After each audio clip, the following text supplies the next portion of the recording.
Добра вечер, почитувани гледачи. Јас сум Анастасија Илиевска, а вие гледате За или Против. Во вечерашната емисија секако ќе биде актуелно оно што е најмногу во фокусот на јавноста изминативе неколку денови. Под број 1 тоа е гласањето во Европскиот парламент и под број 2 секако сите оние работи што се случуваат на домашна сцена, меѓу кои секако и оние пожари за кои што за жал веќе имам информации дека се подпалени, односно дека се предизвикани од човечки фактор. За жал подпалена е и политичката сцена со сите оние случувања и гласања во Европскиот парламент и таму во Европа, меѓутоа и тука во нашата држава, во Македонија. Токму затоа вечерва имам соодветен гостин со кој што ќе ги продискутираме сите овие отворени прашања. Велам добра вечер за Бранко Геровски, новинар со кој што вечерва имам чест да разговарам на сите овие теми. Добра вечер уште еднаш. Добра вечер.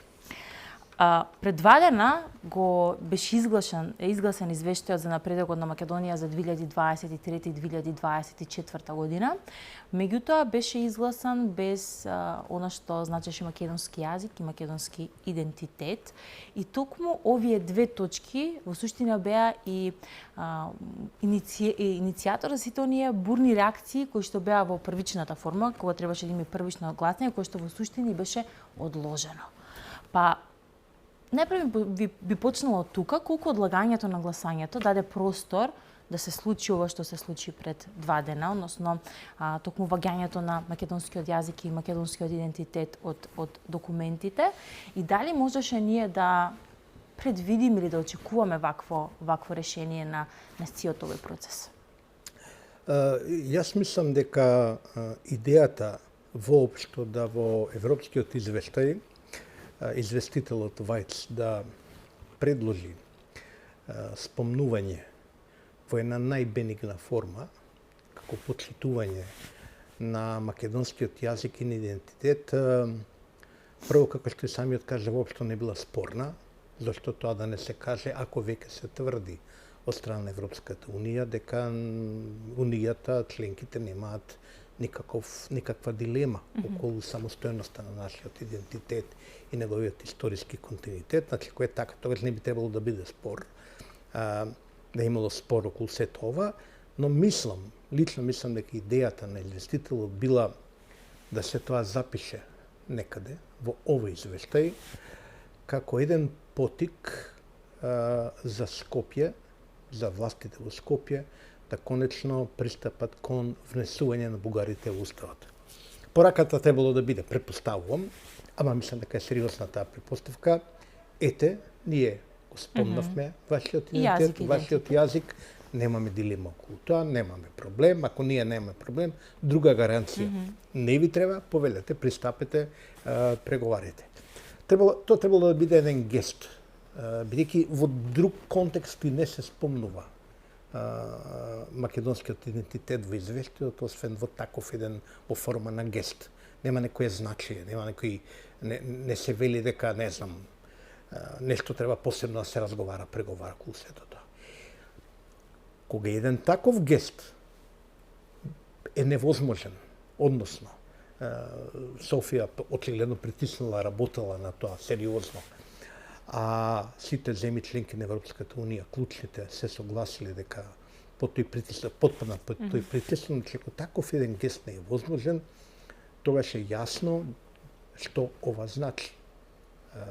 Тоа е јасна порака до Македонија дека Европската Унија директно застанува зад негаторските политики на Софија и тоа е факт со кој треба да се соочиме. Да, оно што особено загрижи од аспект на слушање на сите говори дента кога се гласаше, е дека од говорницата на Европскиот парламент слушнавме бугарски, па и грчки останати европратеници, каде што држаа говори кои што доколку некој друг би ги држал на таков начин и со тој вокабулар ќе беа оценети како опасни, неофашистички, националистички, етношовинистички. Меѓутоа, еве неколку дена се поминати, нема никаква реакција за тонот на кој што се зборуваше за многу, се зборуваше за тоа дека нашиот јазик не е македонски, туку е дека е дијалект на бугарскиот, дека ниту народот е македонски. Потоа дека сме имале судски, вон судски сме ги гонеле бугарите, дека Македонија е во суштина, дека она што е оваа територија не е Македонија, дека ние немаме право на Македонија, ниту пак дека сме македонци. И ова се случуваше во срцето на Европа, од местото каде што нели се промовираат демократски вредности, треба да се заборави на сите овие реторики, начини на изразување. Меѓутоа никој од европските политичари не реагираше, не слушнавме дека некој било како на некој начин го осуди и да го осудил, барем не одекна толку во јавноста како што одекна она што го слушнавме ние. Зошто, како стигнавме до овој момент да слушаме таква реторика каде што буквално се газеше по се што значи македонско и македонски идентитет, и јазик, и народ, и држава? Добро, парламент е парламент. Европскиот парламент е како и сите други парламенти во светот, националните парламенти, мислам. Значи, се кажуваат од паметни работи до ординерни глупости и таму имате од нормални луѓе до крајни десничари, од луѓе кои промислуваат за нештата до класични идиоти. Тоа е нормално за еден парламент. Она што не е нормално е ова што вие го велите, што отсуствува реакција на председно официјален Брисел. Значи, во Брисел ние не преговараме со Европскиот парламент.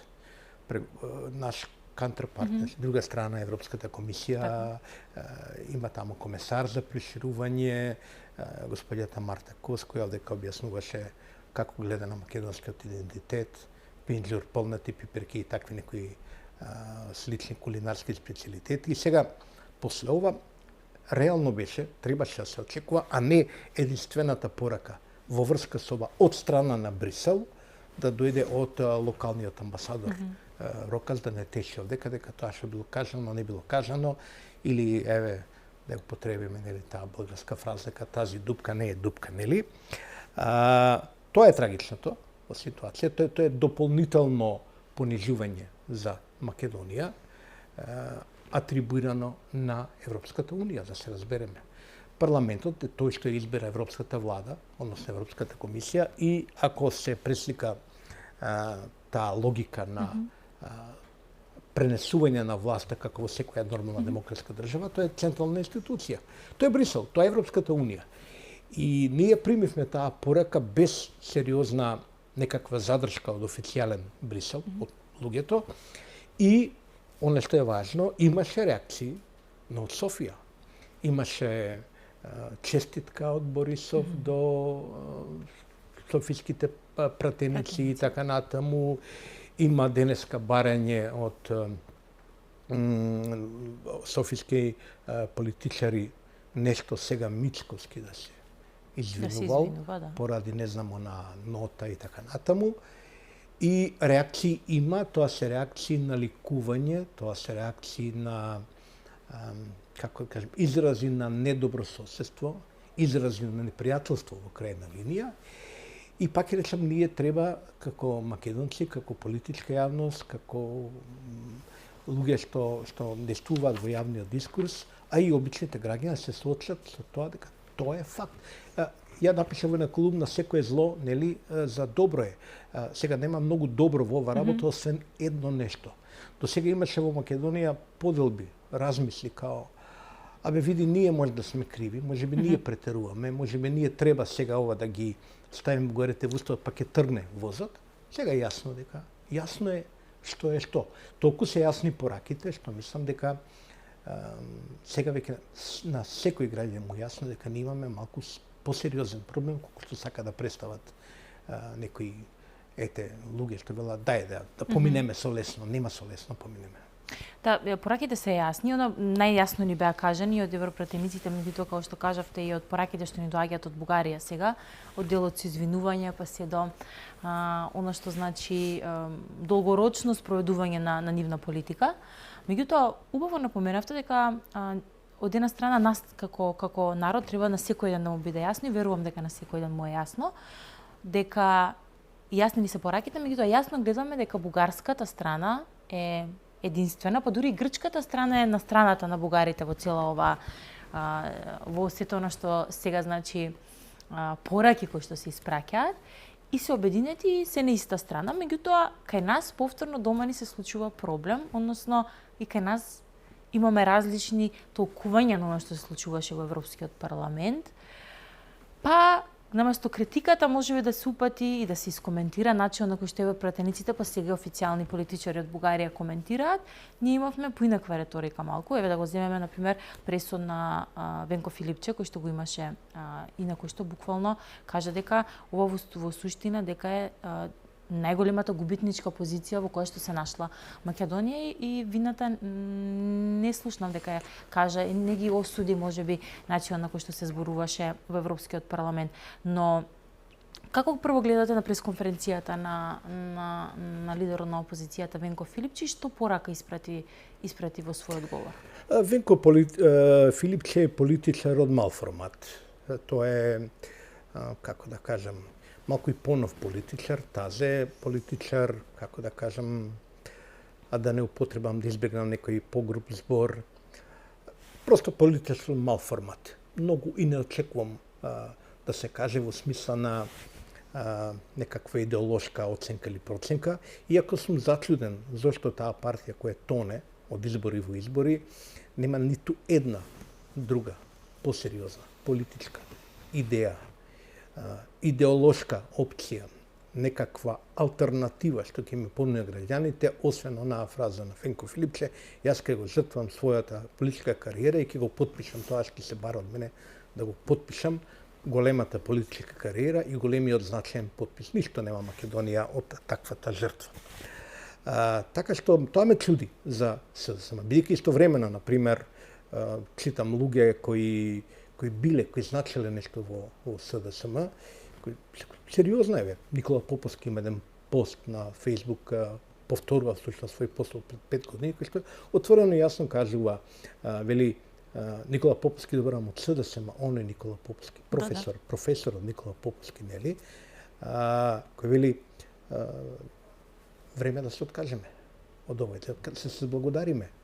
Ако е ова слово, тога се заблагодариме на Европската унија. Многу тврдо кажано, многу сериозно кажано.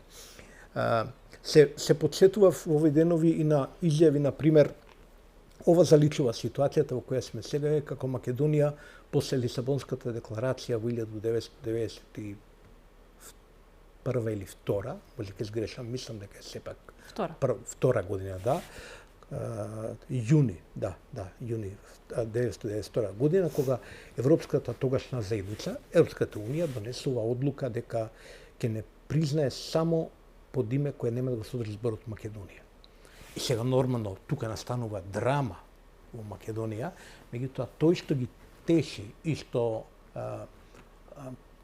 има поглед напред, кој вели ќе помине ова, ќе се реши ова, ние ќе бидеме тврди, ќе опстоиме на тоа, е вели стариот Лисец Глигоров во тоа време. Ова го знам изворно од луѓе кои ми кажувале, кои биле покрај Глигоров и кои вели буквално, значи има моменти во историјата кога народот мора да покаже единство, кога политичарите мора да покажат единство и кога има работи што не се за дневна политика не се за продавање, не се за жртвување.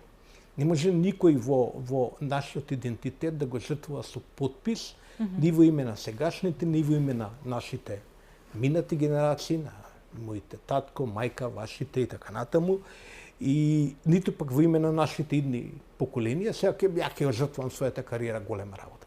Така што ова што се случува сега во Македонија е врв на една неслога, национална, народна неслога, и тие што ја придонесуваат да се развие таа неслога, навистина не им служи на чест, и мислам дека народот постојано кај што постои нешто што се вели народна мудрост, постои нешто што се вика акумулирано чувство на луѓето што е праведно, што не е, ќе ги казнуваат тие луѓе на изборите.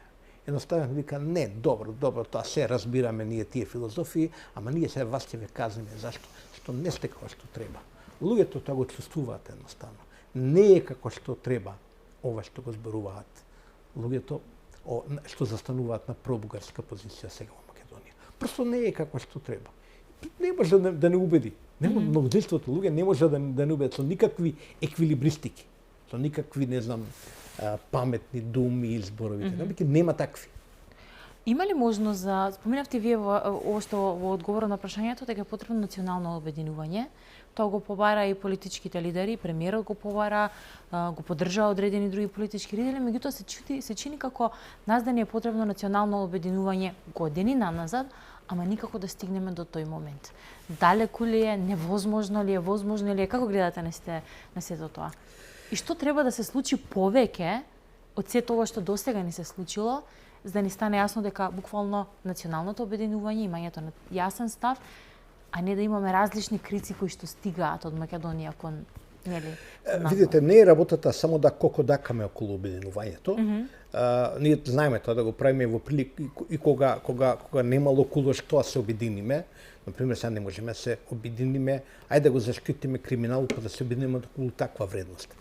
Ама има вонредни ситуации, историски важни вонредни ситуации, како на пример кога е формирана ова држава, да речеме, кога е независна Македонија, зборувам, кога сепак на еден или на друг начин спротиставени полови, спротиставени сили на политичката сцена за клучни работи постигнувале единствен став, бидејќи идејата било или ќе се направи тоа, или просто нема да не биде како народ и како држава. Денеска го немаме тоа затоа што просто еден дел, значен дел од политичарите во Македонија, од политичките водства на партиите се дезелитизирани. Или вака грубо да кажем, не ме разбере народот, просто таму нема доволно посветени, одговорни, паметни луѓе што промислуваат со идеи, што читаат, што знаат што се случува. Се извинувам што мора да го кажам, не мислам никого лошо, ниту имам ја политички амбиции некому да делам памет, а ние тоа го гледаме на политичката сцена. Просто е невозможно сега овој Вајц што го пишува извештајот да излезе на пресконференција и да каже како стојат работите, дека каже дека не е коректно ова што е направено, дека е безобразно, овде се јавуваат некакви мудреци, така наречени мудреци, па да, тоа е затоа што ние не сме водели исправна политика и така натаму. Ја не разбирам како може да се размислува на таков начин и уште како тоа може да се продава како некаква политичка идеја со која утре ќе се застане пред народот. Ја во мојата последна колумна можеби беше претврдо кажав, во овој момент нема политичар во Македонија кој има кредибилитет да застане на вакви позиции што ни се нудат од Софија и од Брисел. И дополнително тоа, едноставно се пресеков кога го напишав, тоа велам, добро, може би има луѓе што мислат дека не е така. И ја ги упетувам, ако е така, запишите во вашата програма бојрам на избори. Или, може уште поважно, ако е така, како што тврдат овие луѓе што застануваат на тие пробугарски позиции, нека повелат со прашање нека одат на референдум. Па, имавме еден референдум за клучно национално прашање. Нека се прашаат луѓето, дали сте за тоа да ние ги внесеме бугарите во уставот и да почнеме преговори во ситуација кога е јасно и да прифати дека ние сме нација создадена во 1945 година или како што требаше биде запишано во европскиот извештај, современа или модерна. Прашајте ги луѓето дали се чувствуваат така. Ја сум убеден дека огромното мнозинство на луѓе ќе рече не. Не може да не се послуша тој глас. Не може спротивно на тоа. Но не може околу друга собина. Но првиот пат не се послуша. Имаме лошо искуство со референдумот. Зборам за така е, референдумот првиот пат кога беше прашањето за името. Така е, се согласам, тој референдум беше неуспешен, односно народот не ја поддржа политиката на владата. Тоа е спротивно и на мојот личен став дека Преспанскиот договор не го засегна македонскиот идентитет, но народ кажа поинаку. Она што беше страшно и што беше неприфатливо и поради кој делумно таа власти ја изгуби легитимитетот, изгуби на избори, е затоа што резултатот од тој референдум беше изманипулиран. Сега не верувам дека е можно да се манипулира такво нешто, не заговарам референдум, да се разбереме, но заговарам и велам дека мора да се почитува мислењето на народот, на доминантниот народ во Македонија, на мнозинството граѓани, на етничките македонци. Како ги почитувам правата на етничките албанци, на србите, на бошњаците и на сите други, како тоа сега јас очекувам и од моите пријатели, колеги, новинари, интелектуалци, албанци, не сега да ни кажуваат, доминантен наратив е. Леле Албанија ќе отиде, Косово ќе отиде, знам кој ќе. Чекајте. Прво, кога сум јасно мака како македонец, ако ти си ми брат, пријател, прво ќе речеш, чекај не е фер што му прават на човекот, ќе застане на моја страна. Бидејќи се очекува од мене да застанам негова, како што, например, мојата кариера многу пати сум застал на едната страна. Кога тоа болело да се застане на страна на да речеме, албанските политички барања, сум застанувал. Болело, ма сум, бидејќи така било, требало да биде. Праведно било така. И сега ние денеска се дојдеме ситуација, ја гледам и мои пријатели настапуваат некаде на по телевизиве, по подкастиви, така видат. Сега ние имаме интерес ова, вие немате како така. Не, сме заедно или не сме заедно. Ако не сме заедно, окей, да знаеме. Ја споменавте вашата колумна, последна. Во вашата колумна напишавте уште нешто, а тоа е дека договорот за добрососедство со Бугарија е мртов. Ако е мртов, што понатаму?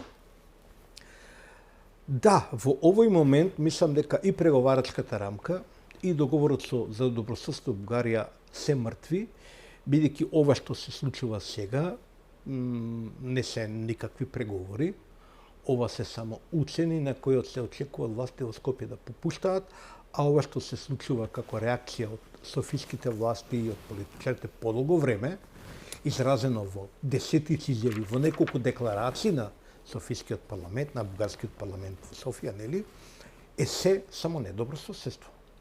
И тогаш што е смислата на договор за добрососедство, во кој инаку има една многу страшно спорна работа, што требаше да ја спроведе идеја, да ја спроведе во дело Зоран Заев, всушност тој што го склучи тој договор, а тоа е да се докаже дека ние имаме заедничка, или како што се вели по бугарски, општа историја, и нешто што не се вели, ама произлегува духот на договорот, а тоа е што го кажа самиот Зоран Заев, ние сме същи народ. Еден народ. Ист народ. Не сме. Бидејќи не сме. И бидејќи немаме разбирање за историјата, бидејќи секоја инаку разбирање, секој договор, секој наратив што би се усогласил, би бил само признавање од македонска страна на нешто што не е ни историски факт, дека тоа ние сме същи народ, дека немаме своја историја. Ја спрема ли тогаш патеката за она што сега следува, некако реториката која што ја користите од Зоран Заев до сите останати кои што ја промовира, приказнава и добрососедскиот договор со Бугарија, ја спрема ли со ваквите изјави патеката за да стигнеме до денешниот момент, да ги слушаме овие? Се знаеше ли дека ова ќе биде патот, дека не е во суштина проблемот само да се внесат бугарите, туку поентата е да се избрише се што е поврзано со македонски идентитет, македонски јазик, па и македонски народ? Па се знаеше, има луѓе што пенани фати устата и не знам колку сега не трошиме мастило, ама колку гигабајти потрошивме по да, ма не беше слушнат гласот. Беше слушнат кај многу луѓе, меѓутоа не беше слушнат кај носителите на одлуките. Некако се чинеше како никој да не ги слушаше ниту експертите, ниту правниците, ниту новинарите, ниту народот и се буквално се тераше и се стигна до каде што се стигна. Јас ќе ви кажам еден детал, ќе ви раскажам, можеби друг пат не сум бил индискретен, меѓутоа во тој период имав еден брифинг на негово барање со тогашниот министер Бујар Османи. Тоа беше околу пред или после подпишувањето на вториот протокол. Сега филозофиве од мал мозок што вадат теории разноразни велат, ама не е тоа само да подпишеме, не, а протоколите што правиме. Протоколите се услов за напредокот. Дури и посветеноста на работата на историската комисија е услов за напредокот. Се е услов. Се што ќе каже Софија е услов, се гледаме сега тука. Се што сме ставиле подпис, ќе ни го и вадат како документ, ќе кажат сте ставиле подпис. Така е, да. И сега видите, тогаш се убедувавме со господинот Бујар Османи, кој го подпиша вториот протокол. Јас му објаснував толку кој што сум читал во Македонија има сериозни експерти за среден век медиевалисти, како што се велат, нели, како што е Митко Бапановски, например, сериозни луѓе. Он има една референтна книга за Цар Самуил. Цар Самуил е дел од приказната во вториот протокол. И сега му објаснуваме на проста работа, што би требало да може интелектуалец да разбери, Бујар Османи тоа совршено добро го разбра. Се што е кажано во историската наука за цар Самуил, или ако не се, барем најголемиот дел од она што е кажано, се базира на научна или ненаучна хипотеза, на предпоставки. Од прашањето е чива е таа држава што е направил цар Самуил, за која ние признавме дека е бугарска, тоа го направивме во тој протокол реално, признавме дека била обнована првото бугарско царство и така натаму, до тоа што бил самиот цар Самуил, дали бил, не знам, македонец, дали бил бугален, дали бил ерменец, сето тоа се базира на научни хипотези, предпоставки. Нема докази за сето. Им го објаснувам тоа на Бујар Османи и тоа беше видно изненадено. Добро, немате ли вие македонците во таа комисија, ваши што тоа го знаат. Има, но подписот негов и после тој разговор, после се беше од политичка природа. Океј, ќе се согласиме, само одиме напред. И сега, да е тоа само, нели, ајде, ќе се направи некој, меѓутоа не е само тоа. И тоа Софија постојано ни го кажува. Ја не знам што требаше, нема политичар од Петков во оној период, нели, добриот Петков, до, не знам, Љубави Борисов, до лошите Румен Радев и така натаму. Сите го кажуваат истото, запишано во декларации на Софиското собрание. Идејата е македонскиот идентитет, неговата историска димензија, неговата историчност, македонскиот јазик, неговите корени да се поништат. Да се поништат со договор, да се поништат низ преговорите со Европската Унија спротивно на Копенхашките критериуми. Тоа е чистата вистина. И се наспроти ова, ја навистина не можам никад да разговарам со луѓе, сериозно да разговарам луѓе, што кажат, абе види, сето тоа не е важно, ова као не е важно, дај сега да видиме, ние бе пасоши ке ни треба да влеземе во Европски. Чекайте луѓе, како бе сето ова не е важно? Како не е важно? Како не е важно дали јас сум македонец или бугарин? Дали ќе бидам утре, не знам, некој ќе речи дека јас сум бугарин. Како тоа може да биде неважно?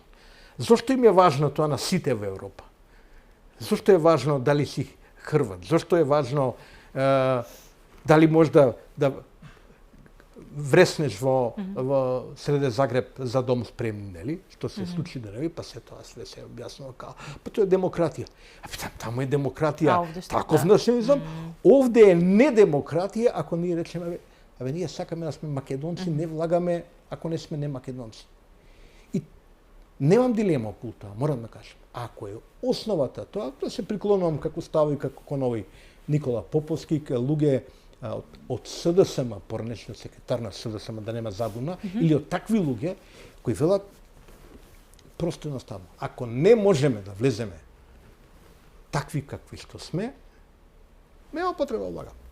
Нема потреба да влагаме. Има цена што не можеме да ја платиме. И готово крај на приказната. Пред да направиме кратка пауза, бидејќи го спомнавте поранешниот министер Бујар Османи, имаше и тој една изјава одма после случувањето во Европскиот парламент, па вели дека бевме понижени во Европскиот парламент и дека Македонија никогаш не е претрпена од ваков дебакал. Што е поголем дебакал? Она што се случи таму или она што не доведе да го доживееме настанот во Европскиот парламент?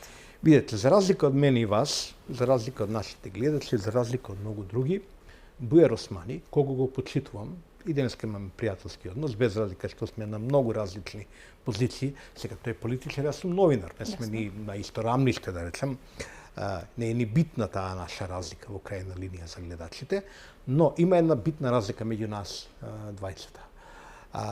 Тој бил во ситуација да одлучува и со својот подпис, меѓу другото, и со својот капацитет на министер за надворешни работи. Јас не сум бил во таква позиција, вие не сте биле, нашите гледачи не биле, многу луѓе не биле, многу опозицијски политичари во тој период не биле, барале, велеа се. Секој имаше барање од тогашната опозиција, бе дајте ние да се вклучиме се во владата, не може. Ние сами ќе решаваме, тој, Маричич, Заев, не знам, една група и така натаму. И сега, дебакалот е на тој што ја довел Македонија до овде. А не да ни предава... Сега, замислите, истите луѓе ни предава приказна, вели, ние го заштитивме македонскиот јазик во Европската Унија. Формално, демек, формално, тоа е така. не е ни формално така. Ако бараме кога македонскиот јазик добива формално признание, како и многу други јазици во светот, тоа се случува 50 години од сега, пред цели 50 години. Уште сме Југославија во тој период. И со во еден тамо документ на Обединетите нации, тамо има некоја, се внесува македонскиот јазик и тој што тоа го направил во тоа време, може да каже ние формално го внесов, бидејќи таму се признаваат во таа графа и таму се случува признавањето на јазниците, а не во Европската унија. Овие успеале во некој документ да се запише така Фронтекс да кажа. Во Фронтекс утре постои луѓе како Фронтекс. Полан народ не знае што е Фронтекс. Кој во Европа знае што е тоа Фронтекс? Се несериозни изјави. И затоа и ова изјава на Осман ја оценувам сериозно како неодговорна изјава во насока на тоа да каже кајте ние направивме се, ама сега дојдоа овие другиве и нагло ситуацијата се влоши и сега ние изгубивме на политички план. Да, ме молам, тоа е чиста манипулација. Благодарам за првиот дел. Ке направиме тука една кратка пауза за реклами, но се враќаме назад, продолжуваме секако понатаму со останатите прашања за многу кратко.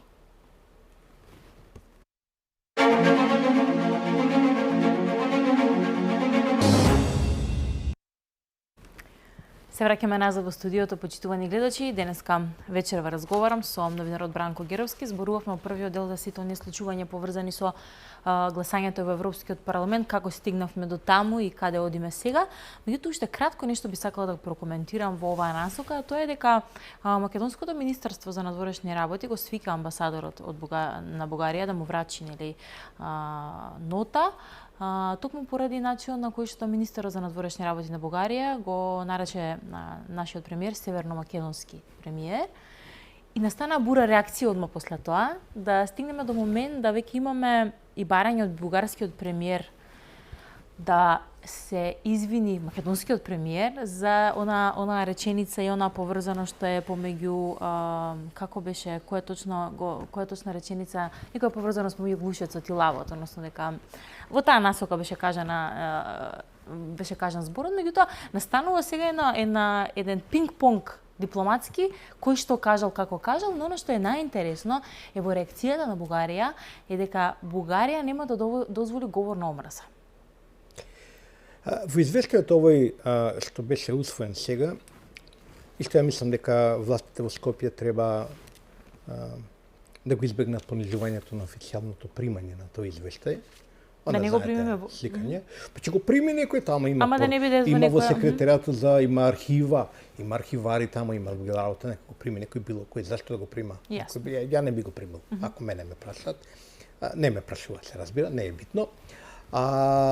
Сега да кажам, во тој извештај има еден дел кај што се зборува, тој е дел од политичката пропаганда која се наследи до времето на Бајден и на таа цела екипа и на таа европска екипа за Македонија која го усвојува српскиот свет, преку српскиот свет руското влијание и сега кинеските пари преку унгарското влијание и така натаму. Има доста една сериозна приказна вака бајка, спомната. И сакам во духот на српскиот свет да одговорам на ова што ова барање од Софија Мицкоски да се извини од една реплика од еден филм од српскиот свет, тоа е Балкански шпион, сигурно го знаат повозрастните гледачи, советувам да го погледнат, тоа е мастерпис на таа југословенската кинематографија, каде што репликата гласи вака: и Ѓуро ќе ти опрости што те е туко, да го преведам на македонски, Ѓуро ќе ти прости што те тепаше. Односно сега ние сме во ситуација да очекуваме Софија уште и да ни прости што не тепа, што не малтретира, ама ако ние се извиниме. Не треба фино се извиниме за било што и да е, за било која фриволност од бугарска страна, ние сега треба да се извиниме, они ќе ни простат што не тепале и што биле лоши со нас. И во Втората светска војна, таа еден друг режим, фашистички, и сите овие 80 години, па и сега, ќе ни простат што не тепале. Со индигнација треба да се отфрлат таквите барања и таквата реторика и таквата приказна дека во Македонија овде се негува говор на омрза. Впрочем, да подсетам, нели, сите тие инциденти со бугарските клубови, со Пендико, сите тие приказни се случи во периодот кога на власт беше СДСМ, се уште, а овде беше во опозиција ВМРО ДПМН и кога се смени власта нагло, кога се исполнија некои барања, практично зашто нема сега тепачки, нема такви работи, ништо не се случува. Ова е всушност потик, порака од Софија. Ај сега да видиме малку пак нешто да се рчкаме. Да ги размрдаме работите. Не е добро, значи не треба да се скараат народите и да луѓето да се караат од двете држави. Затоа велам, со индигнација треба да се отфрлат овие провокации од Софија. Може ли да има провокации од слични на нешто ги напоменавте како Пендиков, како останати? Па може, има такви луѓе кои веројатно се, не знам, и платени, и тие тоа го работа, тој им е дел од занаето да направат некоја драма. Иначе оние вистински, како да кажам, еден груп израз, не ги велевме бугараши на времето, нели, пробугарско настроени луѓе кои од нив не очекувам никакви реакции, бидејќи нели, нив им е дозволено буквално се. Добар дел од тие луѓе, значи тоа зборам за десетина луѓе кои ние ги знаеме, се добро интегрирани во системот, сите имаат работа, пишуваат, творат или не знам што друго прават. Кога доаѓа славието за Мара Бунева и да таму слават, се враќаат. Интересна приказна е во секој случај Мара Бунева, значи никој никого ништо не им прави на тие луѓе. Ама има провокатори кои тоа се главно вакви типови нови. Меѓутоа знаат да направат проблеми кои што подоцна би биле користени како наговорницата во Европскиот парламент, дека треба внимателно да се избегне, значи ако има провокација се издржи, да се избегне и онака со хируршка прецизност, тоа ткиво болно треба да се исече, односно ако некој прави неред, глупости така натаму, треба да она што според закон следува, но ништо повеќе од тоа. Ништо повеќе од тоа, затоа што сега треба да покажеме оно што сме. Ние сме сепак добрите момчиња во приказната. Да се разбереме, ние сме жртвите на една политика, а не е Софија жртва. На ништо не е Софија жртва. Софија е таа што води непријателска политика кон Скопје и тоа треба да биде јасно.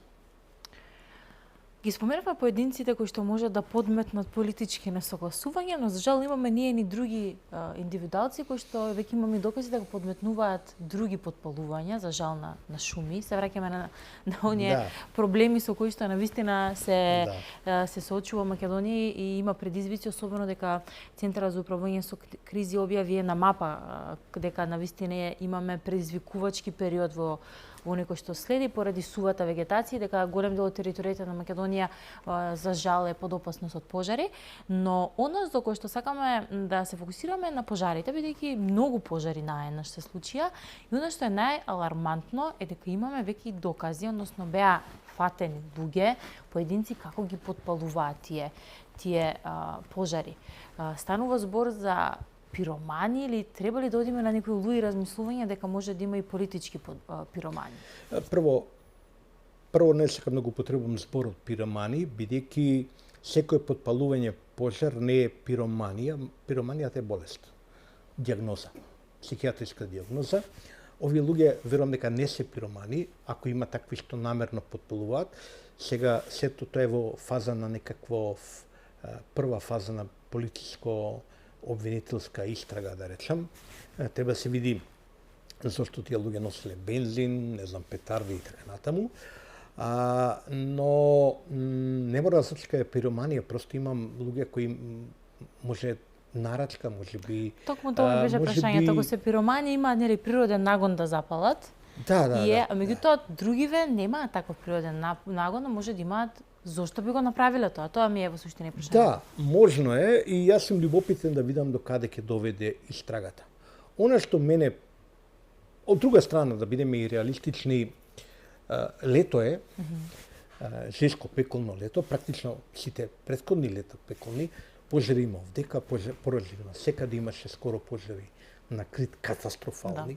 Катастрофални. Значи, пожари се случуваат секаде, пожари имаше во Америка. неверојатни пожари. Имаше во Тексас неверојатна поплава кај што гинеа, буквално загинаа. Тоа сега се случува овие. Природни катастрофи во ова време на вакви климатски промени се и, да кажем, очекувани. Не можеме кажеме нормални, но очекувани се и државата треба да биде подготвена. Може да се разговара на политичко равнище колку е државата подготвена. Колку е дали државата е доволно подготвена и колку недоволно. Остава последици сето она што реално да бидем искрени години назад се оставаше запуштено. Овој сектор ние не вложувавме во пожарникари, во нова опрема, не вложувавме во пилоти, знаеме дека ни се пред пензија, никој не сака. Недоволно. Значи, апсолутно недоволно е вложувано во сето тоа.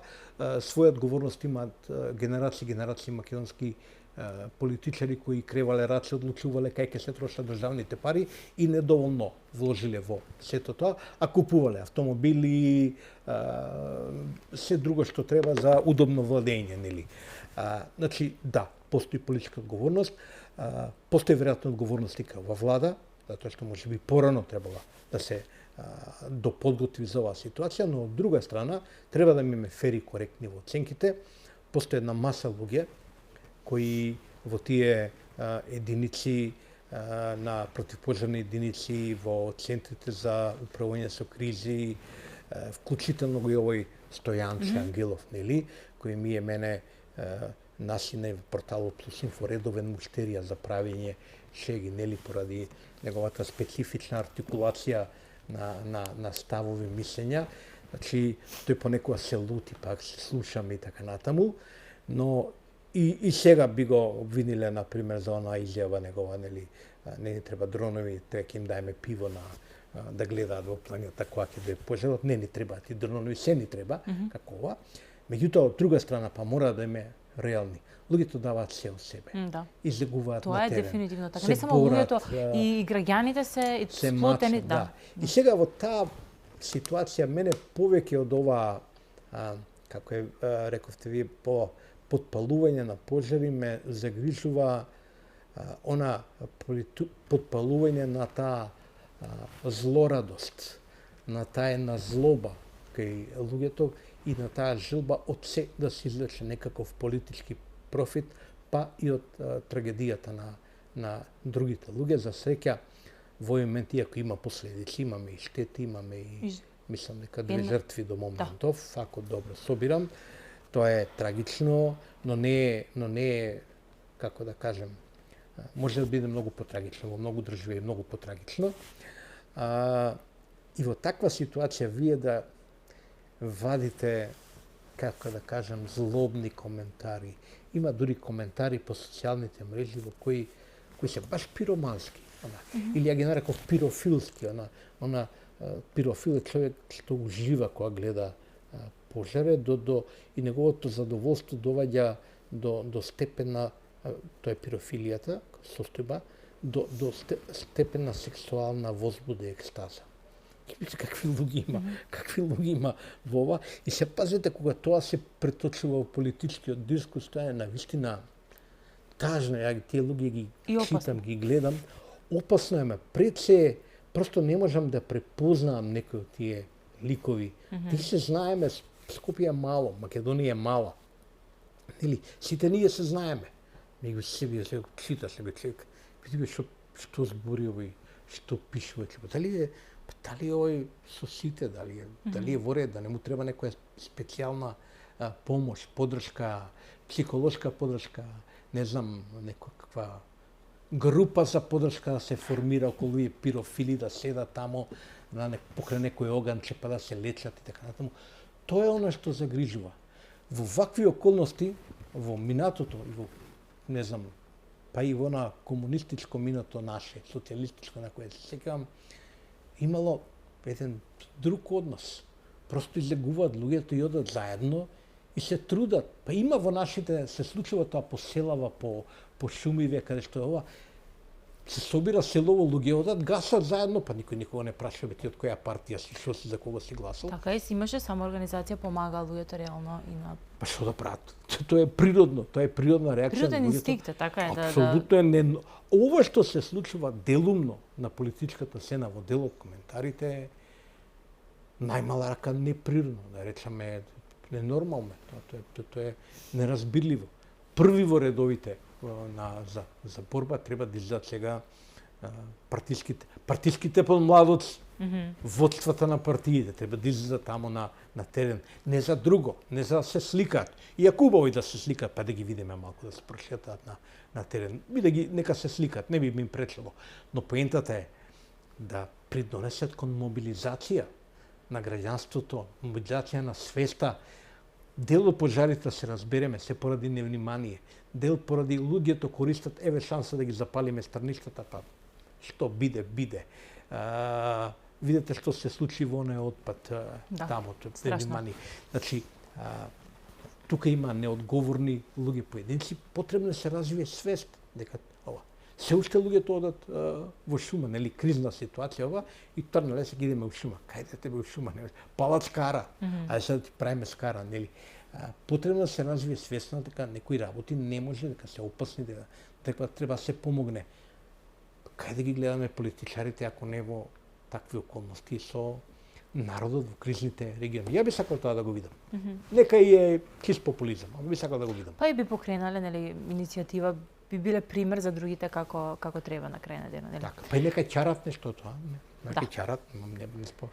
Сега полицијата апсеше, како гледате на таквиот начин на решавање и наоѓање на сторителите? Мене што ме зачуди дека малолетници тројца се уапсени за подметнување на помош и чинам дека не беа ни македонски државјани. Да, се вели дека се странци. Сега какви странци од која држава и така натаму не ни е соопштено, не ги знаеме деталите. Често во интерес на истрагата и нели не треба да се соопштува такви детали да се избегне влијание врз истрагата и така натаму, посебно што станува збор за малолетни лица. Сега тоа и да не го глорифицираме малолетни лица. И лице на 16-17 години е малолетно лице и може да направи голема белја, нели? Децата прават и големи белија. А ова е навистина сериозна белја, ако е навистина треба се подкова истрагата со докази но ние видовме нешто што видовме шишина бензин, не можам да сватам како луѓе шетаат со бензин, што ќе ми е бензин, ако евентуално да не биле на некакви мопеди или не знам што, ама пак на носење бензин, петарда, запалки, многу сомничева работа, нека си ја заврши полицијата својата истрага. Таквите луѓе треба се уапсат, да се донесат пред лицето на правдата, да се докаже вина, ако има вина, треба да се има кривично дело во закон предизвикување општа опасност, последиците ќе се измерат, ќе се сега сериозни, нели, кога гори има штети по кај луѓето, има штети по пасишта, стрништа и така натаму. Треба сериозно да се спроведат тие истраги и затоа има закон. Секој треба да се одговара според законот. Иако темата за суството и како се за тоа се разрешува друга тема, можеби друг пат ќе зборувам, би сакала за крај да се осврнеме малку и на она што е некаде што не очекува на есен, на тоа се локалните избори. Дел од кандидатите не се познати, дел од кандидатите, например, одбија, како што е на јавно соопштение на Костадин Костадинов, кој што кажа дека не само што одбива да биде кандидат за градоначалник на Струмица, туку и го замрзнува членството. Но имаме други градоначалници кои што се потврдени, веќе биле актуелни, па веќе знаеме кој ќе биде кандидат од партиите и од ВМРО ДПМН за град Скопје. Како гледате на овие мали поместувања, па и коалицирање, насетување на коалиции во пресред на локалните избори? Што ни наговестува сето ова? Во македонскиот дел од битката, да речем, етнички македонскиот дел, нема да има големи изненадувања. Главната опозицијска партија, се уште нарекуваме по инерција главна, кој се дали е главна, ќе видиме после изборите кој е главен и меѓу опозицијски партии, зборам за СДСМ, е во толку лоша состојба што еве и настаните таа драмолетка во Струмица потврди дека таму кај што наводно, ја немам видено, не гледам тие анализи и на локално ниво, а наводно кај што тој Костадинов имал некаква драматична голема предност пред сите други кандидати, наводни пред ВМРО-скиот, не верувам, ама добро, окей. И ве се откажуваат од тој кандидат и сега тука ништо на човек не му е јасно, зошто и како. Он имаше претходно една глупава преписка со Латас и некаква закана. Да, имаше закани беа изнесени доста одеднаш да проработила совеста кај овие негови партиски шефови, па поради тоа да му рекле дечко лади, просто не ми се верува. Тука има некакви заткулисни игри, кој ќе ги знае тоа, целата постановка во таа партија, све што се случува во овој момент е прилично тажно и трагично за партијата.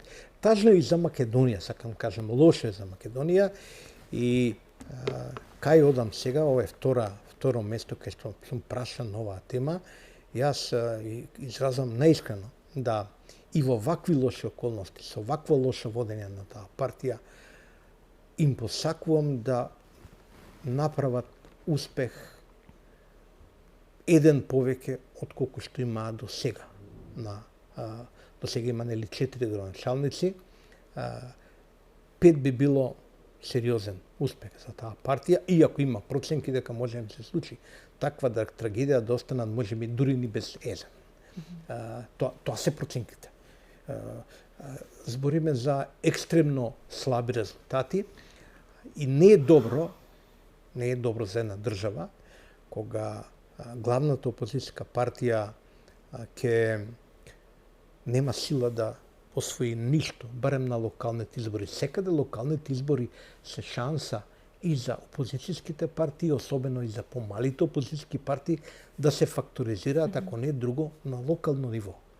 И сега вие кога СДСМ е во ваква трагична ситуација, не знаеме како ќе, со што ќе настапи левица и во кои да речем делови на Македонија очекува некакви подобри резултати. Во овој момент ја немам такви проценки. Не е добро да се случи тотален дебакл на опозицијата. Но ај сега па да не бидеме патетични, јас да не бидам дизем патетичен, нека се грижи повеќе СДСМ за себе отколку што сите ние други треба да се грижиме и онака не можеме ни да им помогнеме, ни да одмогнеме, а е лошо за македонската демократија дефинитивно. Се знае кој ќе победи изборите, само не се знае колку ќе биде страшен поразот на СДСМ на опозицијата. Поголемата битка ќе биде во албанскиот политички блок. Таму се очекува посериозна битка. Искрено мислам дека поголеми шанси има вленни делот што сега е во владеачката коалиција. Треба се смета и на фактот дека во некои општини можеби ќе има премолчени или дури можеби јавни договори со македонскиот дел од власта за поддршка. Тоа е природно. Дотолку повеќе што СДСМ пак му прави мечки на услуга на ДУИ, па искрчува дека ние заедно ќе идеме вамо, заедно ќе идеме тамо.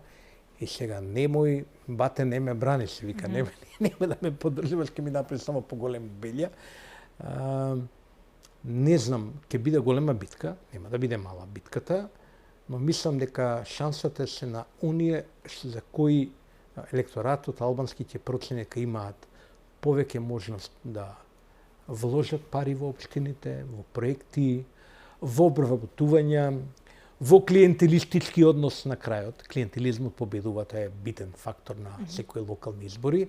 И сега нормално поголеми шанси има оној што е поблиско до државната каса, отколку оној што веќе нема пристап. Има, ама веќе нема. Така што мислам дека тие фактори би требало да бидат решавачки во овој момент. Не очекувам некаква голема национална приказна се јави. Сега као, ајде ќе се ослободуваме, не знам, голема Албанија, мала Албанија, сам тие приказни и припаѓаат на минатото.